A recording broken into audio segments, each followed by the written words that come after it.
दिल्ली में डेंगू के खतरनाक वायरस की एंट्री हो चुकी है, लेकिन लोगों के जहन में कई सवाल होते हैं और इन सवालों का जवाब देने के लिए हमारे साथ जुड़ गए हैं लोकनायक जयप्रकाश अस्पताल के डायरेक्टर डॉक्टर सुरेश कुमार। जाहिर सी बात है कि डेंगू का सीजन आ गया है, मच्छर पैदा होते हैं तो मच्छरों से जुड़ी जो बीमारियां हैं वो लोगों तक पहुंच जाती हैं, लेकिन लोग बचे कैसे? और इसमें सबसे अहम जो सवाल लोगों के दिमाग में आता है कि सबसे पहले क्या करें, पता कैसे करें कि ये बीमारी जो है मच्छर के काटने से हुई है? बहुत ही अच्छा क्वेश्चन है आपका कि कब सस्पेक्ट करें कि we are dealing with the dengue और एनी अदर वायरल इलनेस। जैसे कि आपने बताया कि ये जो रेनी सीजन है इसमें वेक्टर बोर्न डिजीज काफी तेजी से फैलते हैं। डेंगू, चिकनगुनिया और मलेरिया ये क्योंकि मच्छर से वेक्टर के द्वारा फैलते हैं, तो ये हमें सबसे पहले कंफर्म करना होता है कि ये बीमारी जो है डेंगू है भी या नहीं है। उसके लिए जो डेंगू के लक्षण है आमतौर पर देखने को मिलते हैं कि सबसे पहले बुखार होता है, 3 से 5 दिन तक बुखार होता है और बुखार होने के बाद जब बुखार कम होता है उस टाइम प्लेटलेट की संख्या कम होती है, जिसकी वजह से शरीर पर लाल रंग के निशान पड़ते हैं। फेस पर, एब्डोमेन में, लोअर एक्सट्रीमिटी में जब लाल रंग के निशान है इसका मतलब आपको डेंगू हो सकता है। इसके साथ साथ बहुत तेजी से बदन दर्द होता है, आंखों में भारीपन या सिर में दर्द, फ्रंटल हेडेक, ये कॉमन आमतौर पर ये लक्षण देखने को मिलते हैं। कमर में जो दर्द होता है बहुत ज्यादा होता है। तो शुरुआत में टेस्ट कराना होता है डेंगू के लिए, लोग टेस्ट कराएं या फिर दवाइयां खाना शुरू कर दें या दवाइयों को इग्नोर करें?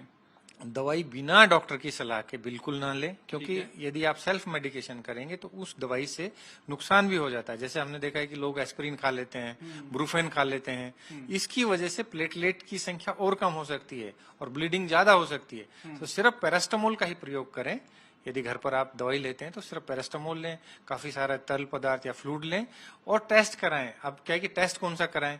अब टेस्ट इसमें क्योंकि आपने ये अहम बात बताई, लोग अपनी मर्जी से दवाइयां ले लेते हैं और ऐसी दवाई ले लेते हैं जो डेंगू के लिए खतरनाक साबित हो जाती है, उसको ठीक करने के बजाय उसको बढ़ा देती है। तो जो दवाई आपने बताई, ऐसी स्थिति में डॉक्टर के पास जाना जरूरी होगा या फिर लोग इन बातों का ध्यान रखें कि पैरासीटामोल ही खानी है? देखिए 95% तक केसेस सेल्फ लिमिटिंग होते हैं। 4 से 5% वो लोग हैं जिनको कि डेंगू काफी सीरियस कॉम्प्लिकेशन कर सकता है। डेंगू हेमरेजिक फीवर हो सकता है, डेंगू शॉक सिंड्रोम हो सकता है, ब्लड प्रेशर कम हो सकता है। तो ऐसी स्थिति में यह आवश्यक है कि हम डॉक्टर के पास जाएं, डॉक्टर की सलाह। जब भी आपको चक्कर आते हैं या बहुत तेज बुखार होता है या आपको बहुत जल्दी कहीं पर भी लाल रंग के निशान पड़ रहे हैं, तो इसका मतलब है कि आपको डॉक्टर से सलाह लेना आवश्यक है और डेंगू का टेस्ट कराना चाहिए। मन मर्जी इलाज ना करें। आप टेस्ट के बारे में बता रहे थे, कौन सा टेस्ट करें? क्या टेस्ट के लिए लोगों को गूगल सर्च करने की जरूरत है या इसके लिए उन्हें लैब में फोन करना है और पूछना है कि ये टेस्ट कराना है? क्योंकि टेस्ट को लेकर भी लोगों को कंफ्यूजन रहता है। देखिए दिल्ली सरकार के सभी अस्पतालों में, सभी मोहल्ला क्लिनिक्स में ये टेस्ट उपलब्ध है। इसमें 2-3 तरह के टेस्ट होते हैं, जिसमें सीरोलॉजिकल टेस्ट है, NS1 एंटीजन है, IgM और IgG जो डेंगू का टेस्ट है, सीरोलॉजिक टेस्ट है, वो कराना होता है। और यदि हम मेडिकल कॉलेज लेवल पे देखें तो उसमें स्पेशलाइज्ड टेस्ट भी होते हैं, PCR टेस्ट भी होता है। पर ज्यादातर जो केसेस जो हैं वो NS1 एंटीजन से और सीरोलॉजी से ही उसका डायग्नोसिस हो सकता है। आम लोग समझना चाहें तो क्या ब्लड टेस्ट है? ये ब्लड टेस्ट है, ब्लड टेस्ट से पता चल जाता है कि डेंगू है या नहीं है। ये बहुत ही महत्वपूर्ण है कि ब्लड टेस्ट से ही पता चलता है इसका। इसके अलावा खान पान को लेकर भी लोगों को कंफ्यूजन रहता है और लोग ये पूछते हैं कि हम क्या खाएं, क्या तेल से बनी हुई चीजें खा सकते हैं, क्या हम इस जानवर का दूध पी सकते हैं, गाय का, भैंस का या बकरी का? साथ ही लोग ये भी जानना चाहते हैं कि पानी कितनी मात्रा में पिएं या पानी ही पीते रहें, क्योंकि कहते हैं कि पानी की कमी नहीं होना चाहिए। तो इस कंफ्यूजन पर भी थोड़ा पर्दा हटाइए। देखिए जब भी डेंगू होता है तो उसमें कैपिलरी लीक सिंड्रोम होता है, यानी कि जो ब्लड का जो प्लाज्मा होता है वो कम हो जाता है और हीमो कंसंट्रेशन होता है, हीमेटोक्रिट है वो बढ़ जाता है। जब हीमेटोक्रिट बढ़ेगा या खून गाढ़ा होगा और प्लाज्मा लीक होगा तो उसकी वजह से काफी सारी कॉम्प्लिकेशन होती हैं। उसका असर वाइटल ऑर्गन्स पे आता है, हार्ट पे आता है, किडनी पे आता है, ब्रेन पे आता है। तो उससे बचने के लिए हमें महत्वपूर्ण है कि हम अपने जो फ्लूइड बैलेंस है उसको बिल्कुल ठीक रखें। काफी सारे पानी या जो लिक्विड है, तरल पदार्थ हैं, वो थोड़े थोड़े अंतराल के बाद लें। पानी, क्योंकि जब फीवर होता है तो पानी की कमी होती है, डिहाइड्रेशन की स्टेट होती है और हीमो कंसंट्रेशन होता है, जिसकी वजह से ब्लड में हिमेटोक्रिट बढ़ जाता है। तो उसको ठीक रखने के लिए आप पानी जरूर पिएं। नारियल का पानी है, जूस है, लस्सी है, ये बहुत आवश्यक है कि पानी और तरल पदार्थ का सेवन ज्यादा करें।